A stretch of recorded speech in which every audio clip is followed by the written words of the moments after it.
Today we study the topic transformation or mapping. We know that the real function y is equals to fx can be represented graphically by a curve in the xy plane. आपको ऐसा जैसे पता है कि आप किसी भी real function को y is equals to f x को ग्राफिकली रिप्रेजेंट कर सकते हो एक्स वाई प्लेन में, जो कि आप ऑलरेडी पढ़ चुके हो काफ़ी बार. Also, the real function z equal to f of xy can be represented by a surface in three-dimensional space.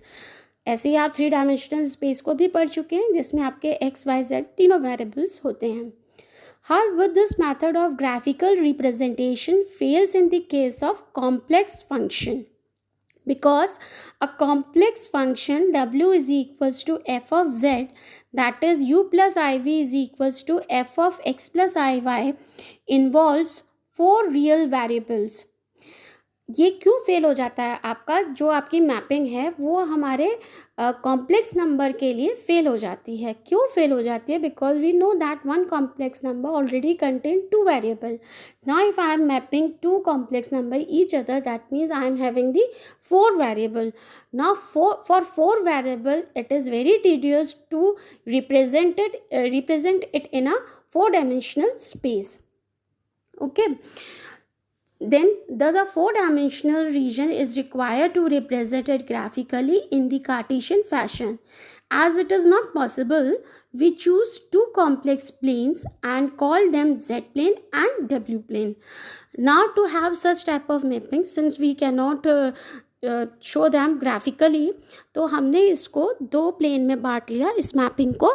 एक हमने ले लिया z प्लेन, एक हमने ले लिया w plane. In the z plane, we plot the point z equal to x plus iy, and in the w plane, we plot the corresponding point w is equals to u plus iv. आपने z plane में draw किया है point z equal to x plus i y, और w plane में आपने plot किया point w is equals to u plus i v. मतलब z plane में आपका जो एक्सेस होंगी वो होंगी x axes and y axes, whereas in w plane you have the axes u axes and v axes. In place of x axis we will write u axis, and in place of y axis we write v axis. Thus a function w is equals to f of z defines a correspondence between of these two points. ठीक है. Thus a function thus a function w is equals to f of z defines a corresponding points between these two planes. w is equals to f of z जो होगा वो आपका एक function define करेगा इन चारों point के लिए, या इन दो पॉइंट w और मतलब w प्लेन और z प्लेन के लिए. If the point z describes some curve capital C in the z plane, the point w will move along a correspondence curve C dash in the w plane, since to each xy there corresponds a point uv. The function w is equals to fz thus define a mapping or transformation of the z plane into the w plane. देखिए ये क्या बता रहे हैं कि आपका, क्योंकि x Y जो है z जो बना है वो एक्स वाई से बना है, और आपका जो w है वो यू वी से बना है, but u v is also depending upon x and Y.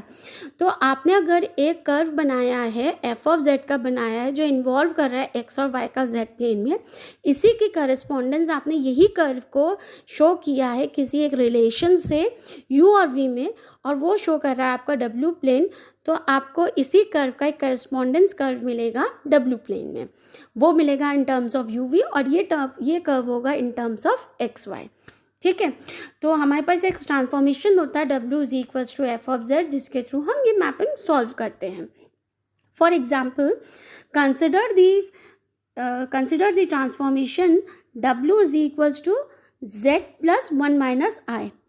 Let us determine the region capital D dash of the W plane corresponding to the rectangular region capital D in the Z plane bounded by this. देखिए उन्होंने आपको जो XY plane है उसकी boundary बता दी है कि इसके थ्रू तो तुम्हारा क्या बन रहा है Z प्लेन. ये आपके चार एक्सेस आप ड्रॉ कर लो, यू गेट दी डायग्राम और you get the curve in XY plane और Z plane.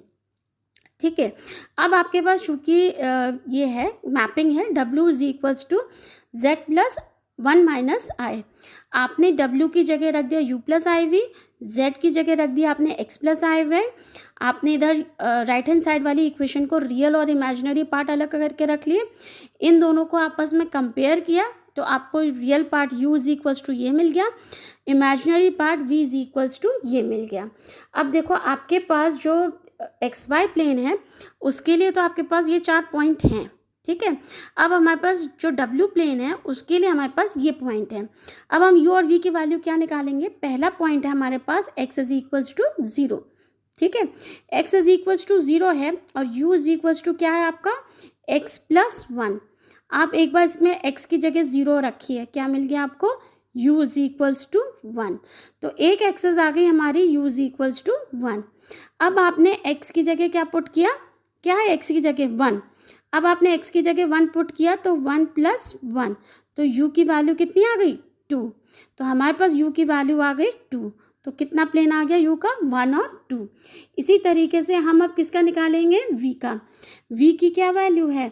v is equals to y minus 1 है, ठीक है। अब यहाँ पर y की वैल्यू आपकी पहले 0 है, तो v is equals to 0 minus 1, तो v की वैल्यू आ गई आपकी -1। और एक बार आपने y की वैल्यू 2 रखी तो v is equals to 2 minus 1, v is equals to 1, तो v की वैल्यू आ गई 1 और -1, ठीक है। ये वैल्यू आ गई जो हमें वैल्यू उसमें दी थी। तो देखिए ये इन्होंने लिख लिया आपकी वैल्यू जैसे मैंने वैल्यूएट की थी। ये 4 वैल्यू तो आपकी एक्स वाई प्लेन की थी और ये 4 वैल्यू उनके करस्पॉन्डेंस आपको u और v की मिल गई डब्ल्यू प्लेन के लिए। ये आपने ड्रॉ कर लिया। तो देखिए इस फिगर के करस्पॉन्डेंस ये फिगर हमें मिल गया यूवी प्लेन में, ठीक है। So this is called z plane, this is called डब्ल्यू प्लेन। ये आपको शो किया हुआ है मैपिंग के through. Now there is one point that is conformal mapping. What is conformal mapping? Suppose two curves C1 एंड C2 in the z plane intersect at the point P and the, ये है बच्चों देखिए ये Z plane है, ये आपके curve हैं C1 और C2, ये आपके एक पॉइंट P पर इंटरसेक्ट कर रहे हैं, ठीक है। And the corresponding curves C1 dash C2 dash in the W plane intersect at P dash.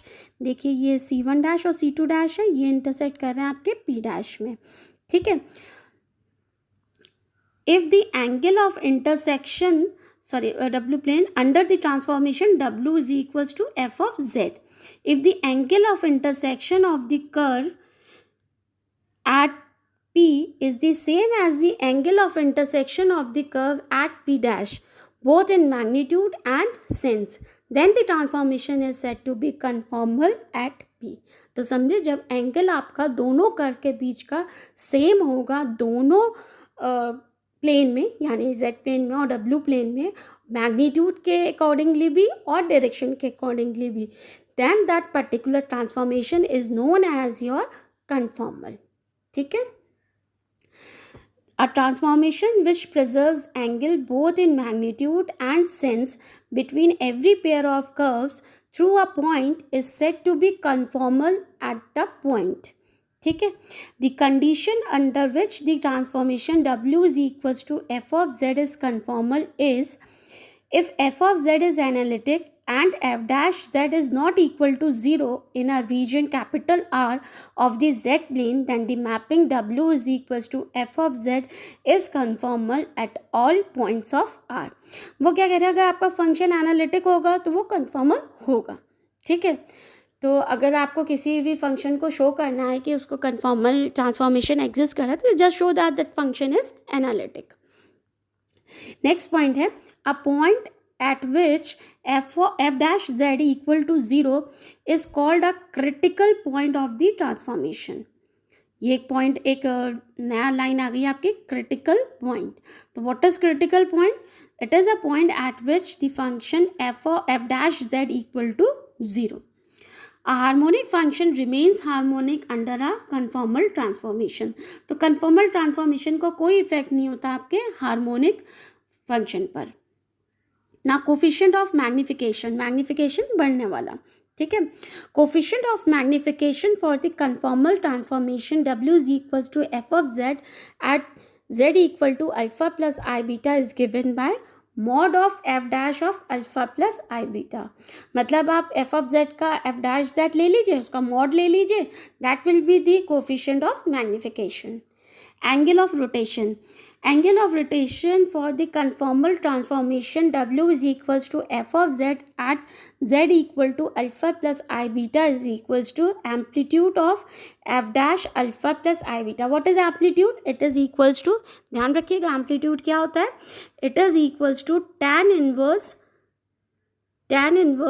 अब क्योंकि यहाँ पे z equal to alpha plus i beta है तो बीटा अपॉन अल्फा, ये वैल्यू होती है आपकी amplitude of f dash alpha plus i beta की. ठीक है, चलिए अब इस पर बेसिक कुछ एग्जाम्पल्स कर लेते हैं. नंबर 1 है, if u is equals to this and v is equals to this, show that the curve u is equals to constant and v is equals to constant cut orthogonally. Orthogonally cut करते हैं, it means in दोनों का slope का multiplication हम कर लेंगे तो वो -1 होगा. It means first we have to find out the value of their slopes. What is slope? dy over dx. So we have to find out the value of dy over dx for both of the curves. Also cut orthogonally at all intersection, but the transformation w is equals to u plus iv is not conformal. तो आपको ये दोनों चीज़ें show करनी है. ठीक है, तो पहला आपने ले लिया, ये कर्व ले लिया, u is equals to constant दे रखा है ना, तो आपने ये u की वैल्यू आपकी है, आपने ये बराबर कॉन्स्टेंट ले लिया k1. ठीक है, आपने डिफ्रेंशिएट किया विद रिस्पेक्ट टू x, तो आपको ये मिल गया dy ओवर dx, यानी m1 की वैल्यू मिल गई हमें ये. अब दूसरा curve v is equals to constant दे रखा है आपको, ये आपने यानी ये वाली value is equals to constant ले ली, ये ले ली. इसको भी आपने डिफ्रेंशिएट किया विद रिस्पेक्ट टू x, तो आपको dy ओवर dx यहाँ से मिल गया, जो वैल्यू होगी m2 की. अब आपने m1 इंटू m2 सॉल्व किया, वो आ गया -1, which shows that the to curves cut orthogonally. Now आपको u दे रखा है, v दे रखा है, तो किसी भी फंक्शन को कन्फॉर्मल, किसी भी ट्रांसफॉर्मेशन को कन्फॉर्मल बनाने के लिए हमें पहले ये बता दें कि अगर वो फंक्शन एनालिटिक है तो आपका ऑलरेडी कन्फर्मल होगा, अगर नहीं है तो वो कन्फर्मल नहीं होगा. तो एनालिटिक शो करने के लिए हमने CR इक्वेशन यूज़ करी, तो उसके लिए हमने del u over del x, del u over del y, del v over del x, del v over del y, इन दोनों इक्वेशन की हेल्प से सॉल्व कर लिया.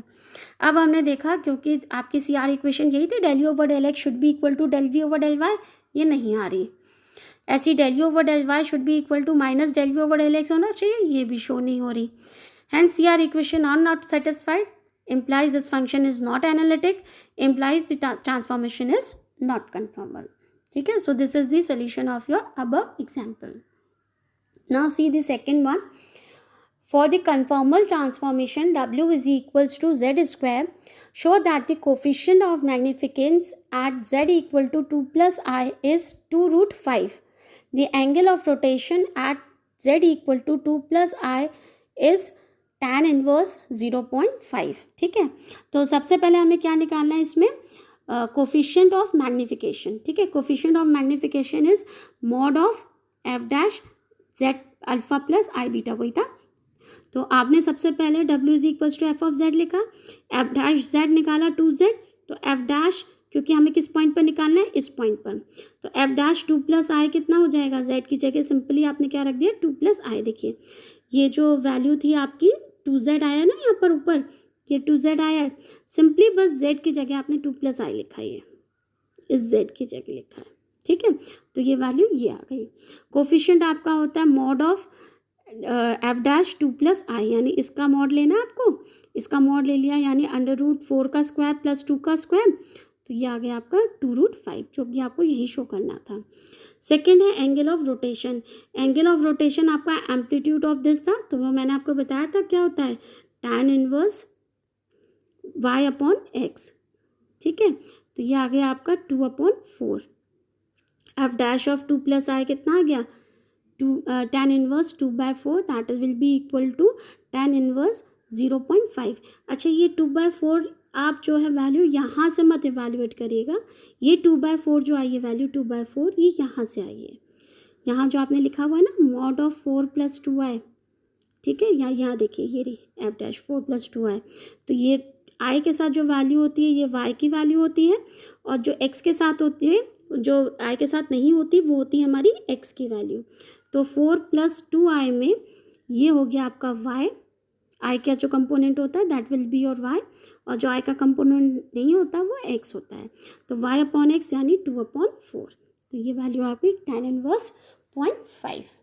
ठीक है, यहाँ तक आप लोग को पढ़ाया है मैंने मैपिंग का, यहाँ तक देखिए। इसके बाद में अब आपको बहुत